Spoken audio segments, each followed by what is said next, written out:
ሰላም እንዴት ናችሁ? ሁሉ ሰላም ነው? እኔ ሰላም ነኝ፣ እግዚአብሔር ይመስገን። እንደተለመደው ዛሬም በአዲስ ቪዲዮ መጥቼላችኋለሁ። ዛሬ ቆይታ ስናደርግ አማርኛ ብቻ ነው የምትማሩት። የአረፍተ ነገር አይነቶች እንግዲህ በብዙ ይከፈላሉ። ድርብርብ አረፍተ ነገር፣ ውስብስብ አረፍተ ነገር፣ ነጠላ አረፍተ ነገር የሚባል ብዙ ነገር አለ።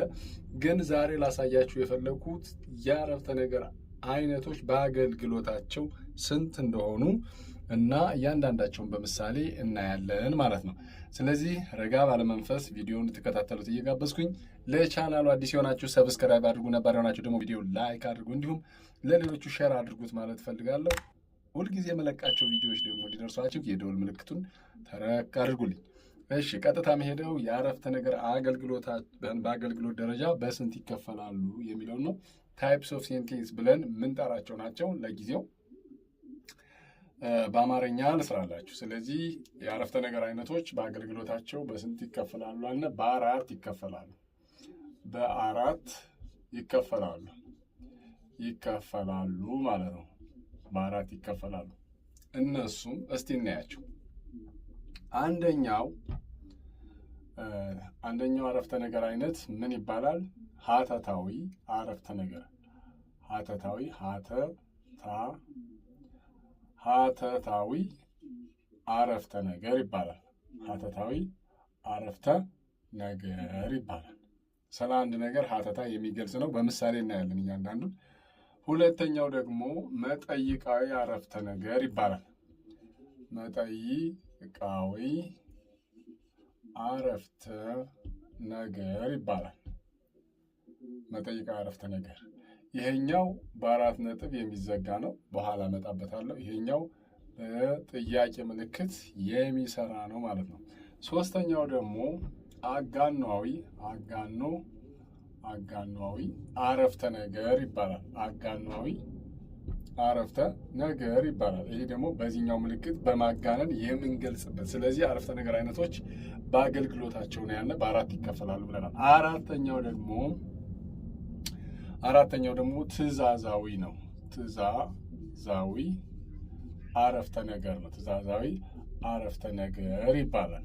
ትእዛዛዊ አረፍተ ነገር። ስለዚህ እነዚህ ምን ይመስላሉ የሚለውን እናያለን። ትእዛዛዊ አረፍተ ነገር ከድምፁ ከቃል አነጋገሩ ነው የምንለየው።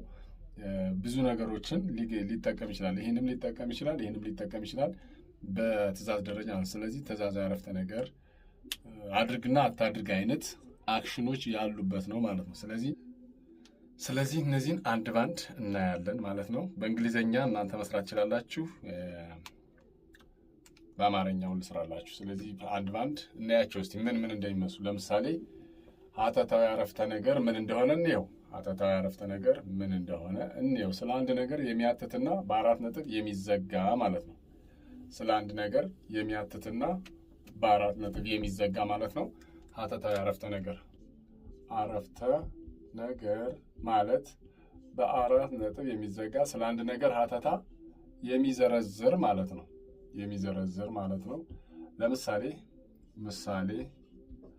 ምሳሌ አበበ ቁርሱን በላ አለ።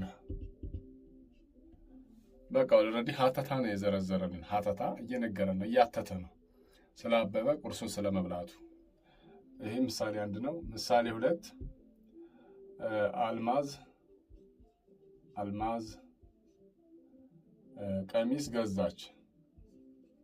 ቀሚስ ገዛች። ስለዚህ አልማዝ ከበደ ከካናዳ መጣ ስንል አሁን ሀተታ እያተትን ነው ማለት ነው። ከካናዳ መምጣቱን እየነገረን ነው። ሌላው ሳሙና ለልብስ ማጠቢያ ያገለግላል ብለን በአራት ነጥብ ዘጋ ነው። ስለዚህም ስለ ሳሙና ጥቅም እያተተልን፣ ስለ አንድ ነገር ጥቅም እያተተልን ነው ማለት ነው። አምስተኛ ነገ ወደ ስራ እገባለሁ። እያተተ ነው። ሀተታ እየነገረ ነው ስለ ነገ ስራ መግባት። ስድስተኛ ቁርሴን በላሁ። ቁርሴን በላሁ። ቁርሴን በልቼ ቡና ጠጥቼ ውሃ ጠጥቼ እያለ የሚቀጥል እንደዚህ ሀተታ ስለ አንድ ነገር ሀተታ ወይም ገለጻ ማለት እንችላለን የሚያደርግ የአረፍተ ነገር አይነት ሀተታዊ አረፍተ ነገር ይባላል ማለት ነው። ሀተታዊ አረፍተ ነገር ይባላል። ሌላኛው የአረፍተ ነገር አይነት ደግሞ ጥያቄያዊ አረፍተ ነገር ነው። ስለሱ ደግሞ እንምጣ። ጥያቄያዊ አረፍተ ነገር ነው። ሌላኛው የአረፍተ ነገር አይነት ደግሞ ጥያቄያዊ አረፍተ ነገር ነው። ጥያቄያዊ አረፍተ ነገር እንለዋለን። ቅድም እንደ መግቢያ ላይ እንደነገራችሁ። ሁለተኛው ጥያቄያዊ ወይም መጠይቃዊ አረፍተ ነገር ማለት ነው። መጠይቃዊ አረፍተ ነገር ነው። መጠይቃዊ አረፍተ ነገር እንግዲህ በምን ይጠቀማል ብያለሁ? በጥያቄ ምልክት። ጥያቄ ምልክት የሚጠቀም ነው። ምሳሌ አንድ ጥያቄ ምልክት አበበ መጣ። በጥያቄ ምልክት ከሆነ ጥያቄያዊ ወይም መጠይቃዊ ነው ማለት ነው። አበበ መጣ ነው የሚሆነው። ሴንሱ ይለያያል። አበበ መጣ ብለን እርግጠኛ ሆነን መናገር ሳይሆን አበበ መጣ አልመጣም ብለን መጠየቅ ነው የሚሆነው። አበበ መጣ አልመጣም ብለን መጠየቅ ይሆናል ማለት ነው። ምሳሌ ሁለት የመጠይቅ ስንጠይቅ ሙዝ በኪሎ ስንት ነው? ሙዝ በኪሎ ስንት ብር ነው? ብር ነው እንልና ጥያቄ ምልክት እንጠቀማለን ማለት ነው። ጥያቄ ምልክት እንጠቀማለን። ጥያቄ ምልክት ስንጠቀም መጠይቃዊ አረፍተ ነገር እንላቸዋለን። አረፍተ ነገሮች በአገልግሎታቸው ነው እያወራሁ ያለሁት። ሌላም ብዙ የአረፍተ ነገር አይነቶች አሉ፣ እንመጣበታለን። ወደፊት ምሰራላችሁ ይሆናል። ስለዚህ ሙዝ በኪሎ ስንት ነው ስንል ጥያቄ ነው የጠየቅነው።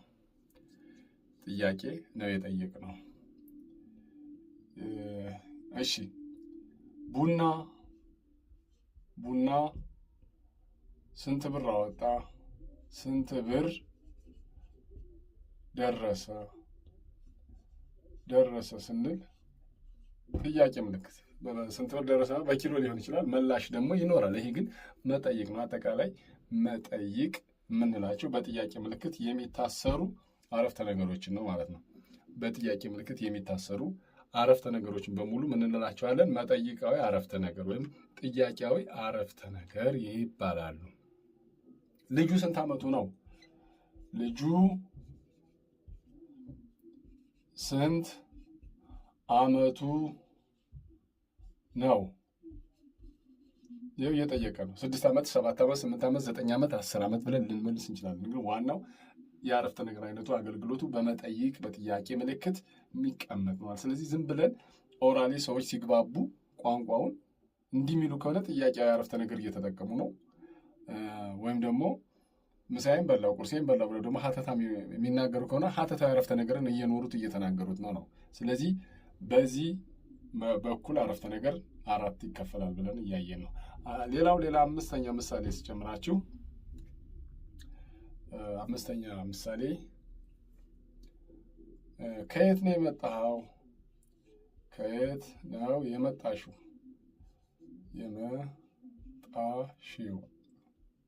አድራሻን መጠየቅ ማለት ነው። የተለያየ ሺው ቢል ከየት ሀገር ነው የመጣሽ እንደማለት ሊሆን ይችላል። ከየት ሀገር ነው የመጣሽ ወይም ከየት ሀገር ነው የመጣኸው እንደማለት ነው።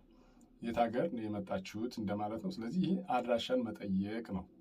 አድራሻን መጠየቅ ነው። ለምሳሌ ሆቴል የሚገባ ሰው አልጋ ስንት ነው? አልጋ ስንት ብር ነው ብሎ መጠየቅ ይችላል። አልጋ ስንት ብር ነው? the cost of the bed። ይህንን እንደዚህ ብሎ በመጠየቅ ሰው በቀን መጠይቃዊ አረፍተ ነገር በብዛት ይጠቀማል። በእያንዳንዱ እንቅስቃሴ በተለይ በገበያ ላይ መጠይቃዊ አረፍተ ነገርን እየተጠቀመ ነው የሚኖረው ማለት ነው።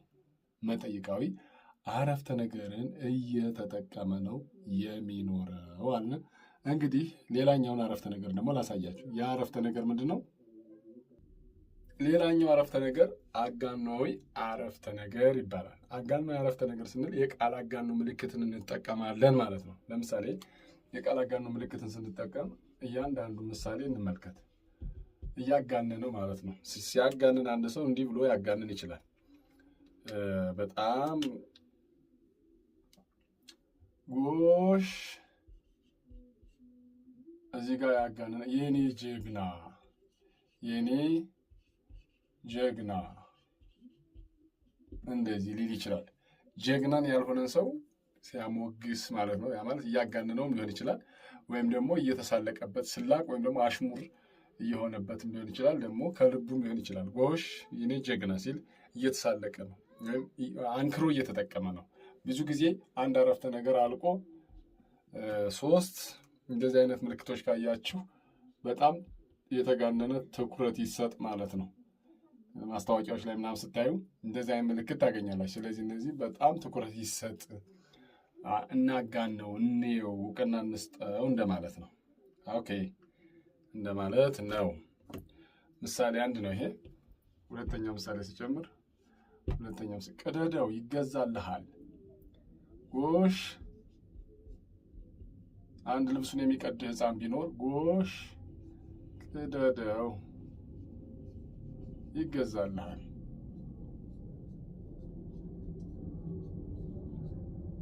ካለ ምን ማለት ነው? አይገዛለትም። በቃ በጣም ተናዶ ሳለ ምን እያለ ነው? ስላቅ እየተሳለቀበት ነው ማለት ነው።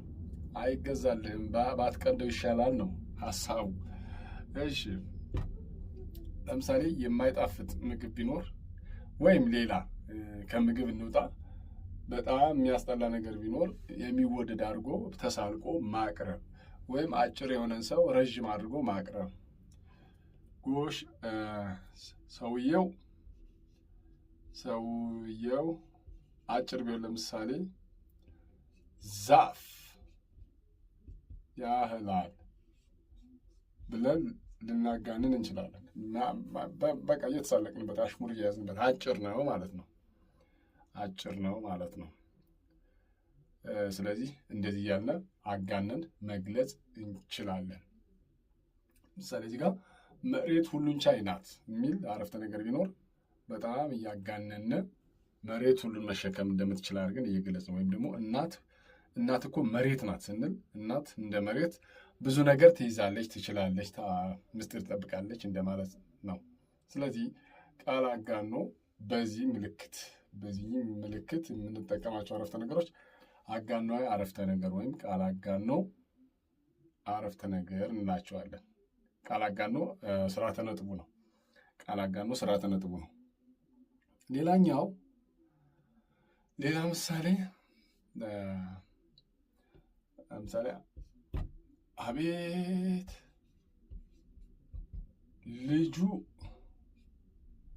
ልጁ እኮ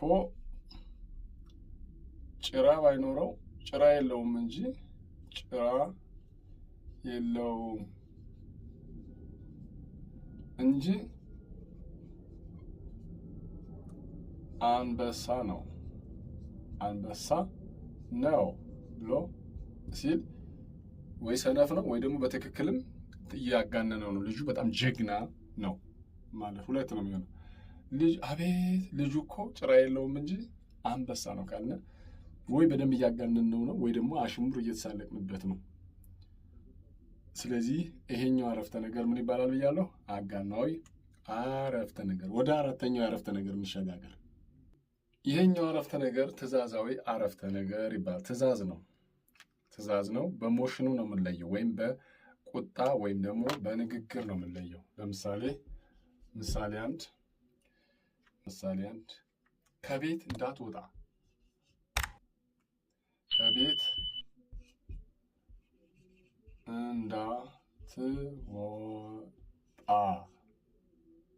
አልነው። ትእዛዝ ነው። ስለዚህ እያዘዝን ነው ማለት ነው። ከቤት እንዳትወጣ ብለን ከገለጽ ነው ምን እያልን ነው? ትእዛዛዊ አረፍተ ነገር እየሰጠን ነው ማለት ነው። መኪና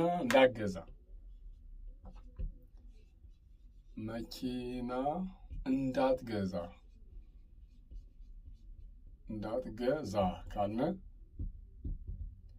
ከንግግሩ ምን እያስተላለፍን ነው? ትእዛዝ እያስተላለፍን ነው። ትእዛዝ እያስተላለፍን ነው። ለምሳሌ ከቤት ከወጣሽ እንዳትመለሽ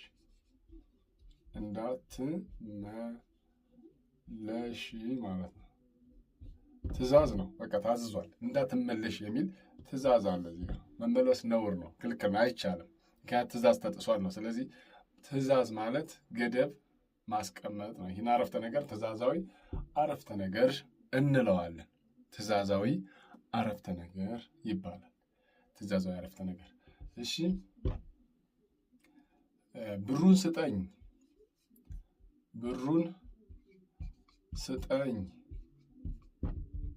ትእዛዝ ነው። ብሩን ስጠኝ፣ ቶሎ በል።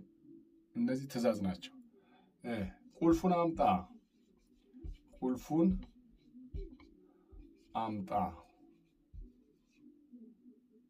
አምጣ ብሎ እንዲህ ሊቆጣም ይችላል። ቁልፉን አምጣ ብሎ በቁጣ ድምፅም ሊናገር ይችላል፣ ወይም ልትናገር ይችላለች። ስለዚህ ሰዎች አረፍተ ነገሮች በአገልግሎታቸው በየቀኑ ይኖሯቸዋል። ምክንያቱም አንድ ሰው የትኛው ቦታ ላይ ያለ ሰው አረፍተ ነገር አይነቶቹን በላይፍ እየኖራቸው ነው። ኖት ኦንሊ ኢን ሃማሪክ but also in English uses these 4 types of sentence: declarative sentence, interrogative sentence, exclamatory sentence. Such types of sentences happen in the world every day in Latin and other languages. This is also Amharic language types of sentences. እነዚህ የአረፍተ ነገር አይነቶች ናቸው። I hope ብዙ ነገር እንዳገኛችሁበት ተስፋ አደርጋለሁ። ቪዲዮውን ሼር አድርጉት፣ ላይክ አድርጉ፣ የደወል ምልክቱን ተጫኑ። ደግሞ ሳብስክራይብ ያደረጋችሁ ስለምታበረታቱ ሳብስክራይብ ያደረጋችሁን ቴንኪው፣ ያላደረጋችሁም አድርጉ፣ በቀናነት አድርጉ። ቻናሉን አሳድገው። አመሰግናለሁ። በሌላ ቪዲዮ ተመልሼ እመጣለሁ። ሁልጊዜም ቢሆን ከማራኪ ትምህርቶች ጋር አብራችሁ ሁኑ እላለሁ። ቻው ቻው። Exclamatory sentence. Such types of sentences happen in the world every day in Latin and other languages. This is also Amharic language types of sentences. እነዚህ የአረፍተ ነገር አይነቶች ናቸው።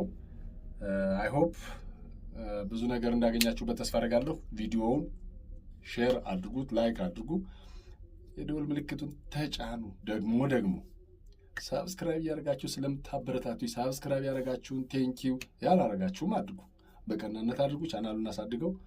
አመሰግናለሁ። በሌላ ቪዲዮ ተመልሼ እመጣለሁ። ሁልጊዜም ቢሆን ከማራኪ ትምህርቶች ጋር አብራችሁ ሁኑ እላለሁ። ቻው ቻው።